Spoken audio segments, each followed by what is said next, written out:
Over the last 20 years, the Love Me Tender Animal Rescue in Central Tennessee has rounded up more than 1,000 abandoned dogs. Come on. And although most are timid and untrusting, this one was notably different. I could just tell right away she was someone's baby. She just didn't act like a stray dog to me. Kathy Wilkes-Myers found the Rottweiler a few months ago. It was emaciated and drinking water from a drainage ditch along this empty stretch of highway. Kathy says it's typical for people to dump unwanted pets in the middle of nowhere like this. But again, the dog's demeanor convinced her there was more to the story. So she did some detective work, and what she found is a heart-wrenching tale of unending loyalty. She was hoping her family would come back, but they couldn't. They couldn't come back. It just breaks your heart. Kathy found the first clues to this mystery right near where she found the dog. All this broken glass and tail lights, and the ground was all torn up. And just down from there, a second set of even more intriguing clues. And it's like these items had been gathered up over there. Gathered up? Yes. By the dog, she assumed. It's like she was sleeping with them or waiting there with them. She took this picture with her cell phone and gathered the items. They were mostly random personal things. Toothbrush, comb, razor, a candle that said Michelle. But nothing that would explain anything.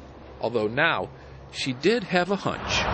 Kathy remembered 2 weeks earlier she'd driven by an accident on the same stretch of highway.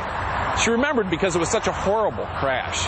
A single car had flipped over and landed on the side of the road at just about the same spot where she found the dog. Based on what she saw that day, Kathy figured there was no way a person could have survived. But what about a dog? So she called the highway patrol. She gave me the mom's name and the dad's name, and the mom's name is Michelle, and I just said, oh my God, this is their dog. Thrown from the car, rescue crews never saw her. The dog spent 13 days scavenging for food along the highway, and 13 nights bedding down with whatever she could find that smelled like her lost family. That's the last spot. She saw her family, and she was going to stay there. Kathy figured it all out. But fortunately, she got one thing very wrong. Someone did survive the crash. I didn't think we were going to make it out of it. In fact, all 5 passengers survived. I'm lucky to be sitting here with my family. Somebody here to see you. After 2 weeks believing their dog Ella had died, the family of Joe and Michelle Kelley got the most wonderful, slobbery surprise of their lives. Unfortunately, it was a bittersweet reunion. Because of the accident and the medical expenses, the Kelley family has had to temporarily relocate to a place that doesn't allow dogs, believe it or not. The good news is Kathy has promised to hold on to Ella for as long as the Kelleys need to get back on their feet.